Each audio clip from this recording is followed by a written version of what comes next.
You don't get it because you're not gay. Fuck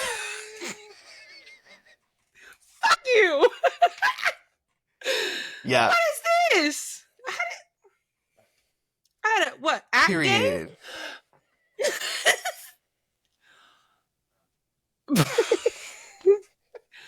All right. AI It's called hates gay me. rights. It's called gay rights. That is what we were at Stonewall for. So AI will recognize the difference. The difference. Mm-hmm. One is gay, one is not. Figure it out. All of a sudden, you just see one balloon on your screen. I'd be like, well, my dad will get his wish. There was this one time. Me, please? You fucking bitch. Well, that's lame. That is weird. It's weird. Because I'm like, what else will cause it? Or I'm like forcing it. Fucking accept me. Put me in the club. I want to be in the club.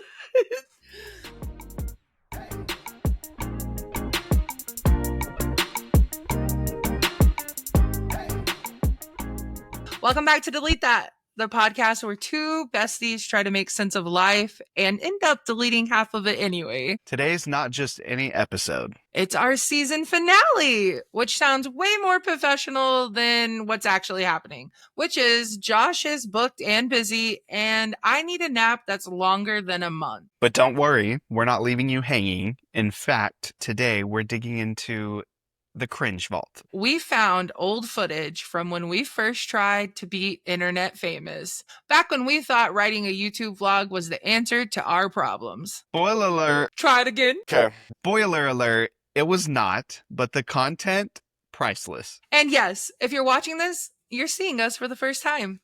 We figured, why not wait until the end of the season to show you what we look like? Dramatic reveal, season finale realness. We are giving face. We are giving pores. We are giving, this is why we stuck to audio for 11 episodes. But you know what? We're not bots or AI generated chaos. We are two real humans. Unfortunately. So, hi, nice to meet you, face to face or screen to screen, whatever. Welcome to the Delete That Cinematic Universe. I'm Courtney. And I'm Josh. Let's get into it. So, to start the podcast off like we do every episode, we're going to talk about what we're listening to this week. And mine is going to be Justin Bieber. He released a new album called Swag. It is a throwback to late 90s, early 2000s R&B. We all know Justin Bieber has a great voice. That man can sing the draws off of a woman if he wanted to. Facts. So yeah, it's a very good album. I think this is his first album where he's not tied to the label and everything that he was before. So he really enjoyed, you could tell, making this album, putting it together. The sound is cohesive. It's really good. It's really sexy. If you like Justin Bieber, I hope you love this album. Actually have not listened to it yet. Only because the hype. You know, I'm not a hype follower. I hate following the hype. So like TikTok has been full of like the sound pieces from Daisies. That's what I feel like is the like number one song right now on his album, because like everybody is using that sound. So I haven't checked it out yet, but I've heard that it's decent. So I will look into it, just not yet. You know, I got to wait out the hype. Well, you'll like it because he has some interludes in there, and instead of it being like music interludes, it's actual conversations that he's having. I'm a sucker for that. Two of those conversations are him talking to Drewski. Oh. So it's like conversations he's having with him, and you know Drewski. And I love those kind of, like, I love talking in music. I know that sounds weird, but like, I don't know why, it just brings a different effect. It just seems more personal, if that makes sense. Cause like singing is already like one thing. Yeah, we know you're singing, but like when you like talk or there's a conversation that is being played, it's personal. You're getting an insight to that person and like what they actually do and sound like when they're talking casually or whatever. Exactly. And this is very personal. He talks about some stuff. They're not long interludes. They're like 2 minutes a piece or something like that. But he does talk about like how dumb it was when it's not clocking to you that I'm standing on business. Okay, so my Discord friend, you know, the one I always talk about, my bestest friend on there, he goes by Smokey. We've actually been talking about that sound bite because that is an actual like interview that was recorded. It was just somebody on the side of the street or whatever that recorded him, and they caught that sound bite, and that is why it got brought into like the song. And that's actually funny that you brought that up. Yeah, no, he talks about how stupid it is because like he never meant for something like that to be blown out of proportion. Mm-hmm. He was like, I'm just a person, and I was trying to explain how Right. frustrated I was with these people, these Mm-hmm. photographers that are chasing me around. And Drewski's like, well, brother, you know, like how it is, the industry. Like it is a legitimate conversation. For It's really sure. cool. That's Check it cool. I'll out. definitely have to check it out. Okay, so for me this week, I am listening to, her name is Winona Oak. The song is called He Don't Love Me. It's very like ethereal, like it's got like the high pitch, the high tone, like vibrato, you know what I mean? She's a very high pitched singer. And so like the tone, even like the beat is very high pitched. It's just a very like, I don't know, it transcends me a little bit whenever I listen to it. I actually found her not on TikTok. Shocking, I know. But I was listening to another playlist of a different song, actually, Tuvelu. Tuvelu. Tuvelu, how you taught me how to say her name. But I was listening to like a Spotify playlist created off of one of her songs. And this is a song that came up in the playlist. Ugh, the moment I heard it, I immediately fell in love. And it has literally been on repeat since I listened to it. So definitely go check it out. I've never heard of Winona Oak, so I will definitely keep looking into her to find more music by her because this song is just chef's kisses. We love an undiscovered queen. Facts. So, what a weird episode today is going to be. This is the Mm-hmm. first time you're seeing us on camera. Yep. We have like the Zoom style video going. We're definitely balling on a budget, as we always are. Mm-hmm. This took You us know, also 3 hours to even get going. she is not lying. And several power hits to the house. Laura Ingalls, I swear to God, if I catch you in another world, bitch. Laura Ingalls is somewhere driving around the city, running With her horse and Miriam. buggy into all of the power poles and knocking our electricity off the grid. Her and Miriam are hanging out, bro, and they're coming for us. No way. We just took another one. Bro, eat my fucking ass. Where I give up. Eat my fucking asshole. Is it saying trying to reconnect for you? No, but you were like Yeah. that for 20 minutes. Yeah. No, it's saying trying to reconnect. We talk about Laura Ingalls and fucking.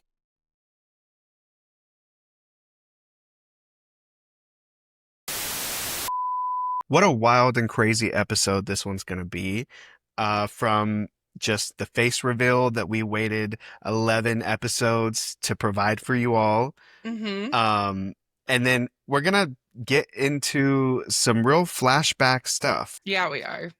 Hopefully, we're a little bit done with the technical difficulties, even though you're going to think that we're having some when you see some of this footage because, well, it's a little crazy.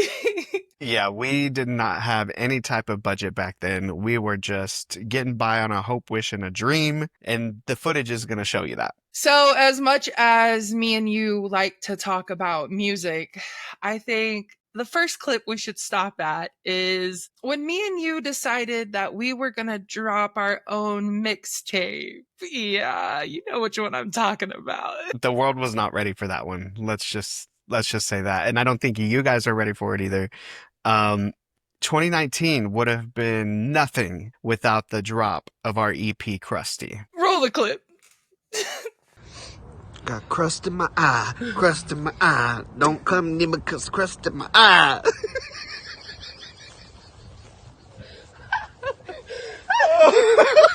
I'm gonna shit my pants.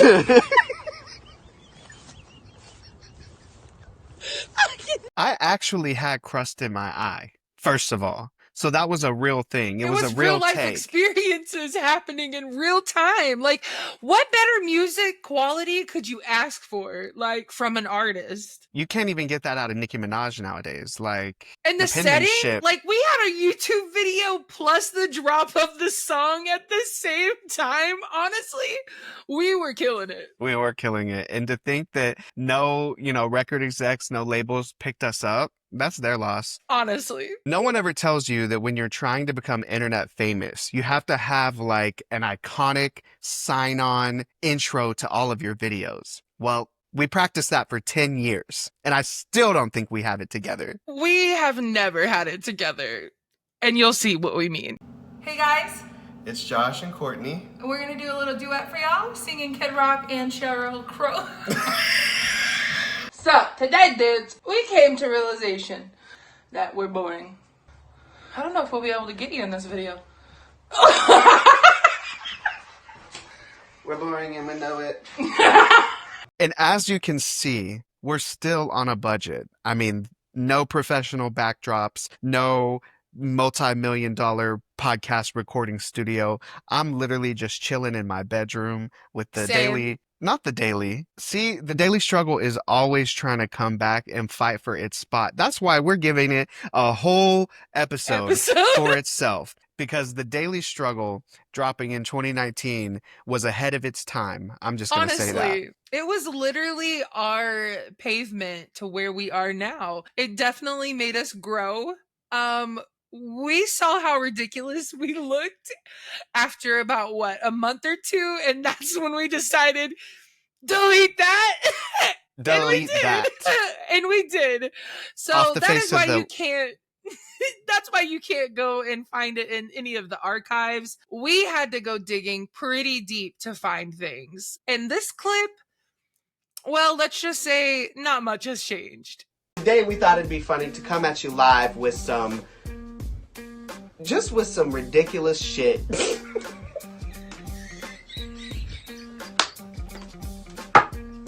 I give up. So dudes, it's Josh.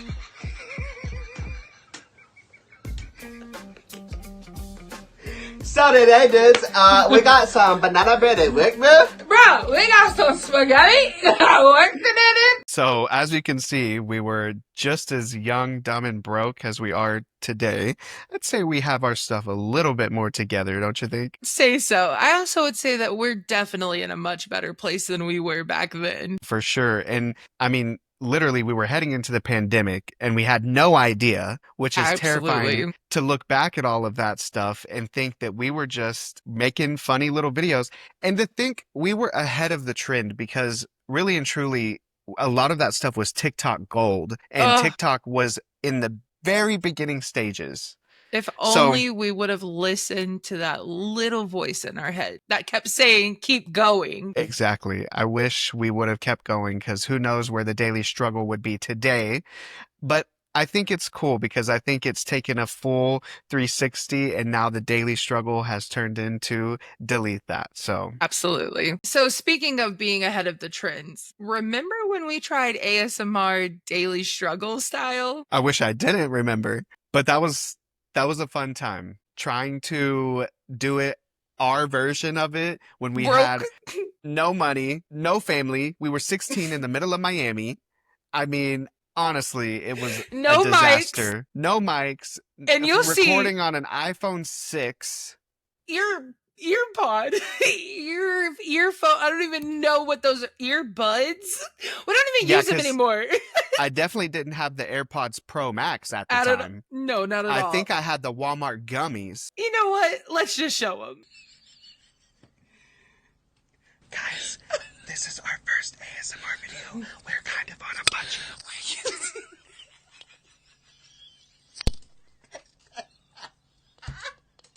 Oh my god, I'm about to ASMR pass out.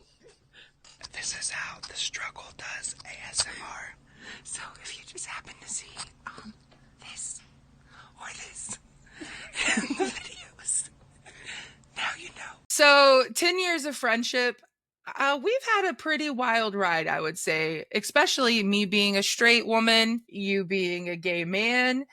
It's been interesting to say the least. It's always a good time with a gay, I will say that. Absolutely. And it's been fun, like, I don't know, just finding myself and exploring my identity. And you've been there through all of that. And, you know, me finding RuPaul's Drag Race for the first time and getting interested in that. And at one point, getting interested in makeup. And I thought I was going to be the next James Charles. You did? Or Jeffree Star. I'm not sure which is worse, though. In 2025, they're both canceled, but we're not. Facts. So I think that's going to say a lot. Yeah, it's been fun just exploring myself and my identity, learning how to do makeup and taking tips from you and watching you and ordering all the makeup and everything. It's been a wild ride. But absolutely, to think that a couple years ago, I was thinking about quitting my full-time job and pursuing drag as a full-time job. I think you've always been a diva. Roll the clip. Whew. What? Don't have a gay best friend and go through his phone. If you want my body and you think I'm sexy, come on, I will take you there. People, let me tell you about my best friend. She's a warm-hearted person who loves me to the end. Get it? Oh my God. Back to work. Come and get wakey gear. Let me do weird. Ding ding. On the runway, baby, wig. Get it, girl. Wakey gear. I remember when I lost my mind. There was something so pleasant about that place. You and your emotions had an echo and so much space. What can I say? It's been a wild journey, and we're still on that journey. I mean, every single day that I wake up, I feel like I'm entering a new era of my story. I mean, I don't know about you, but sometimes you wake up and dye your hair pink, so. Absolutely. And I feel like in the 10 years we've been doing this together, we've seen a lot of sides of us trying to navigate and figure out who we are and what we're going to do. Also, including trying to quit bad habits. I mean, I've been saying I was going to quit vaping for 10 years. And I am. I'm going to. I promise. I think... on the 33rd, right? Tomorrow. I'm thinking tomorrow. Okay, heard. Yeah. Speaking of bad habits, now this isn't one we really like to talk about, but how were we as big as we were back then when we were poor as fuck?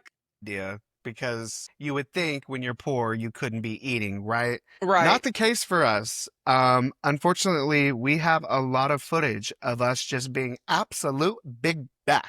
I hate it. You tell me, was I having a mental breakdown? Roll the clips. I got something special in this bag in my lap, and I'm really excited to get it in this mouth. What did he say? Just a little sneak peek. Finally got the Popeye's chicken. Yeah, the chicken sandwich that people out here dying for. I finally got it. We about to try it. We're gonna do a little best friend mukbang. And, oh, it's even wrapped in another. Dang, that thing is thick. Damn, boy, he's thick. We love thickness. Dang, God. I want to let you know. Okay, these chickens. Wow. That is... These were some big chickens. Look at all those chickens. That's made with the thickness. That's all bread I'm showing. Okay. All right. I don't know. Oh, you're going. Okay. Guys, I could barely wrap my mouth around this. Wow. Wow. Excuse me. I'm going in for the second bite because you can't judge nothing off the first one. Okay. I'm like Cardi B over here.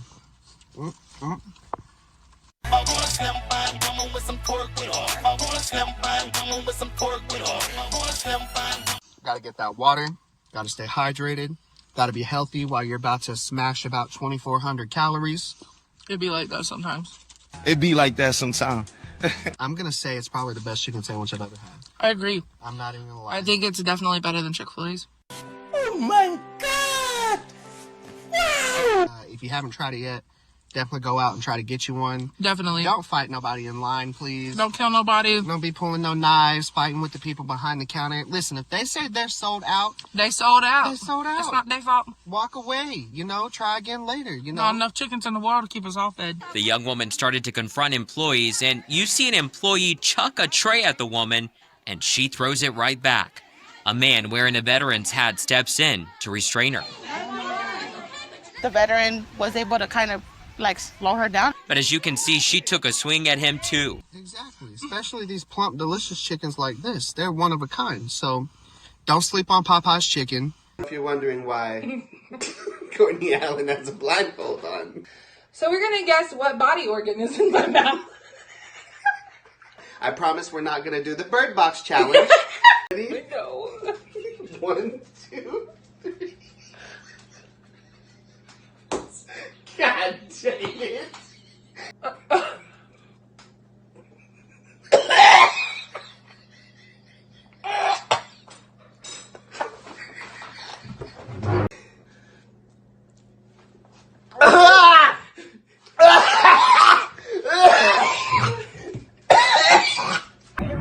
Go to speed limit. I need to move. We got canes.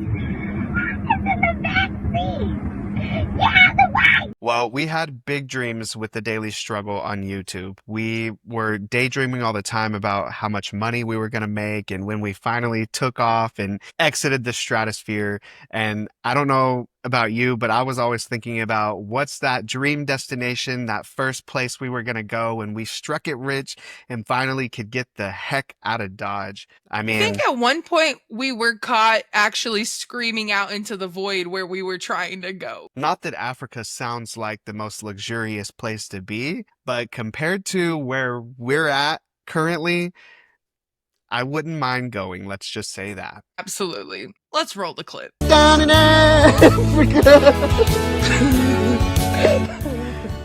They're like, where are y'all filming at? We're in the jungle. All right, today, mate, we are in the wild African desert.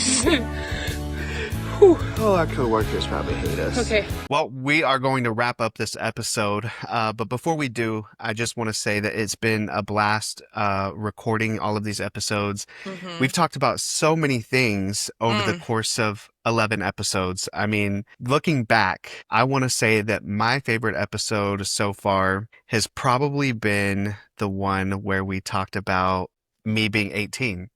Yeah. That was episode 1. Our kickoff. That was the kickoff, and it was Mhm. just fun getting into that lore. And I was coming off of that high with that viral tweet that I had that got millions of impressions. I found it really fun and exciting because we were exploring the idea of getting something going again, much Mhm. like the Daily Struggle, but just a 2025 version of it. And, Mhm. we always talked about starting a podcast, and here we are finishing an entire season. Never Yep. thought we would see something through the way we have with this. So it's been Absolutely. an awesome journey seeing us grow and evolve and our friendship become better. And we have fans. Like, yeah, I we know- do. I know we don't have like millions of fans, but like we have fans. I mean, I have people ask me every day, like, what are you guys recording this week? And so that's such an awesome feeling, like knowing that people really do Mhm. relate to us and they enjoy Absolutely. the messages that we're putting out. So Mhm. for me, my favorite episode that we've recorded so far was going to be the debut episode. What about you? That's a hard question, honestly, because they've all been so fun, even after listening to them repeatedly. Obviously, being the editor of our own show, it has been a lot listening and re-listening to every episode. But if I had to pick one, I would say that God, the Galaxy, and Grief was probably my favorite. I don't know if that's a surprise to you, honestly, because I love talking about anything space. And even though it's sad to talk about grief, I also like to talk about grief. I like to talk about the sad things. I feel like it makes me kind of work through all of that. So if anything, it's more help for me just to kind of move past things that I feel like I haven't healed from. Yeah, now that you said that, thinking back, I had a lot of people reach out to me about that episode. So Mhm. I do think we kind of made an impact with that one. For sure. I feel like it was the first time we got really real and, Definitely. divulged some of our deepest, darkest thoughts up here in our cranium because it do be thinking. And yeah, I think a lot of people resonated with that. So I would say that would probably be my second favorite. It makes sense that it's your first favorite because we talked about the never-ending void up here that's always circling and spiraling. And that we're screaming into. Absolutely. So yeah, we've basically always been this ridiculous. Except now we're just better lit and slightly more traumatized. But seriously, doing this podcast, even in our own little cursed corner of the internet, has been one of the best parts of this year. And we're not done. We're coming back for season 2. This time in front of the camera, giving face, angles, and probably a breakdown or two. Definitely a breakdown or two. We're going to take a short break while Josh works his grown-up job and I recharge my social battery in the dark. God damn it. Of course we got to fuck up the outro. We're going to take a short break while Josh works on his grown-up job and I recharge my social battery just a little bit. But when we're back, oh baby, it's going to be different. It's going to be... Mood. Can my balls drop, please? Like, damn. Only been trying to fight puberty since the day I walked out the womb. Okay. But when we're back, baby, is it going to be different? It's going to be louder. It's going to be unedited and in high definition. Season 2 is going to be giving face reveal, trauma dump, and ring light redemption. So thank you for listening, watching, supporting, judging silently, all of it. We'll be back soon. But in the meantime, feel free to binge, listen, and wonder why we're not already famous. Period. That part. So see you next season, or shall we say this fall. And remember, if you've only got $20, the oldest version of iPhone you've ever had, and you're making videos because you believe you're going to be the next internet sensation, don't delete that. Pew, pew, pew, pew, pew, pew. Bye, guys.